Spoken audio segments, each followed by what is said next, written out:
While most people will be picking up Battlefield 5 for its multiplayer, this iteration doesn't go the way of Call of Duty Black Ops 4, but includes a full campaign containing around 7 to 8 hours of solid single-player content.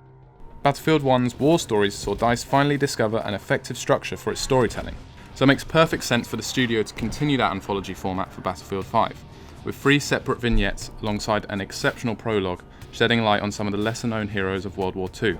Il faut garder ton calme. Joue pas les héros. Hein? Reste en vie, petit frère. These war stories are shorter in number, but longer in length than Battlefield 1's, though sadly, that concentration seems to have affected the consistency of their overall quality.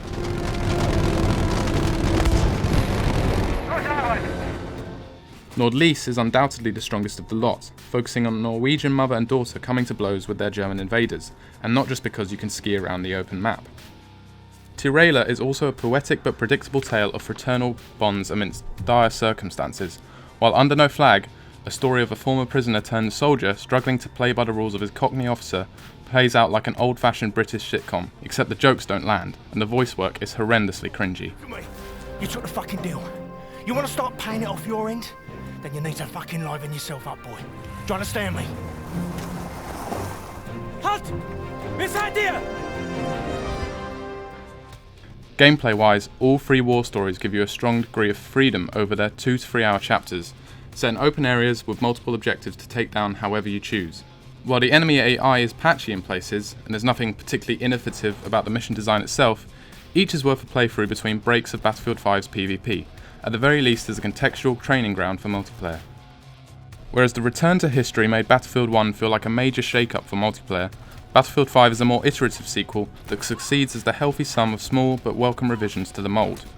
Characters move more freely, now able to sprint while crouching, perform reactive parkour stunts and hipfire from down positions.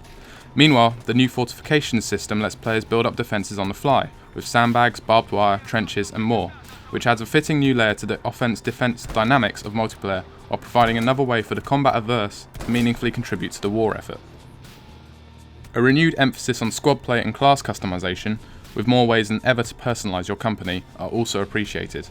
But where Battlefield 4 had the crowd-pleasing Levolution and Battlefield 1 had the equally awe-inspiring behemoths, Battlefield 5 lacks any unique, grand-standing feature that delivers on the sweeping, mind-blowing scale the series is known for.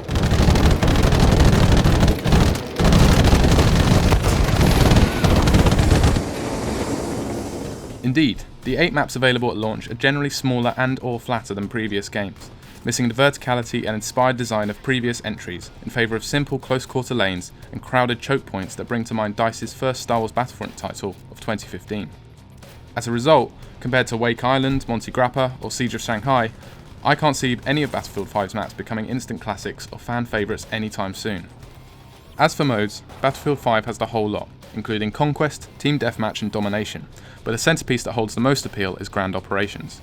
A massively expanded iteration of the lauded Operations mode from Battlefield 1, Grand Operations is a dynamic, synthesized event consisting of multiple maps and modes that can last up to 4 hours in real-time gameplay. But playing one from start to finish represents one of the best multiplayer experiences available in Battlefield 5 so far. It begins with Airborne, as one team drops into the enemy zone from above, tasked with taking out their artillery cannons before transitioning to a rush-style forward offensive in breakthrough or front lines, and, if the teams reach a stalemate, finally climaxing with Final Stand. A tense fight to the death between both teams amid a shrinking arena, Final Stand is designed to give players a brief taste of what to expect from Battlefield 5's Battle Royale mode, Firestorm, due to release as a free update in March of next year. All 3 of these modes each bring their own unique flavours to the reactive ebb and flow of Grand Operations, which can easily eat into all your free time as a consistently compelling step up from Operations. Speaking of free updates, DICE has completely revamped its approach to post-launch content for Battlefield 5's Tides of War. You won't find any premium passes, paid DLC or loot boxes here. Instead, every new update, divided into seasonal chapters, will be completely free, with the only paid content outside of the base game being cosmetic items for your soldiers. And this is only the beginning for DICE's latest, as Tides of War's packed schedule has yet to kick off. Still, making us wait for Firestorm, Combined Arms, Practice Range, The Last Tiger, and an entire suite of multiplayer content leaves Battlefield 5 feeling like an incomplete, more moderate package on launch day compared to its competitors, even if all of these incoming updates will be free to owners of the base game. So, overall, not as drastic a change up as its World War I predecessor, nor as wild or wondrous. We give Battlefield 5 3.5 stars. Let us know your thoughts in the comments below, click the boxes on the left for more content from us, and don't forget to hit that big button in the middle for more gaming news, reviews, previews and features right here on Games Radar Plus.